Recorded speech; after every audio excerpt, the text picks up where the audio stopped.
Rais wa Marekani Donald Trump amesema kuwa Iran imekubali kuruhusu wakaguzi wa Umoja wa Mataifa UN kukagua vituo vya nyuklia, huku akionya kuwa mazungumzo kati ya Washington na Tehran yanaweza kusitishwa ikiwa Iran itakataa kutekeleza makubaliano hayo.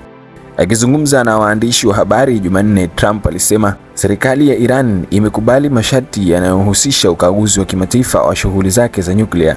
Hata hivyo, kauli imekuja wakati baadhi ya maafisa wa Iran wakikanusha kuwa hakuna mpango wa ukaguzi uliowafikiwa. Alipoulizwa kuhusu kauli za Iran zinazopinga madai hayo, Trump alijibu kwa kifupi akisema wao ndio wanakosea.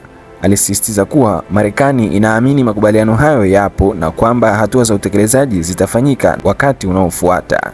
Pamoja na msimamo huo mkali, Trump alionekana kupunguza presha kuhusu muda wa utekelezaji wa ukaguzi huo akisema hakuna haraka.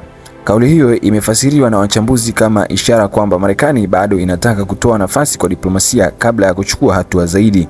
Mazungumzo kati ya Marekani na Iran yamekuwa yakifuatiliwa kwa karibu na jumuiya ya kimataifa, hasa kutokana na wasiwasi kuhusu maendeleo ya mpango wa nyuklia wa Tehran. Marekani na washirika wake wanataka kuhakikisha kuwa shughuli za nyuklia za Iran zinabaki kuwa matumizi ya amani pekee, huku Iran ikisisitiza kuwa ina haki ya kuendeleza teknolojia ya nyuklia kwa madhumuni ya kiraia.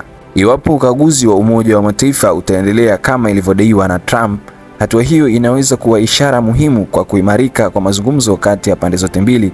Hata hivyo, tofauti za kauli kati ya Washington na Tehran zinaonyesha kuwa bado kuna changamoto nyingi kabla ya kufikiwa kwa makubaliano ya kudumu. Hii ni NNJ TV, mimi ni Abdul Majid. Endelea kuwa nami nikukuhabarisha habari motomoto pande zote za dunia. Inspectors actually be on the ground at the appropriate time. There's no rush, but they'll be on the ground at the appropriate time.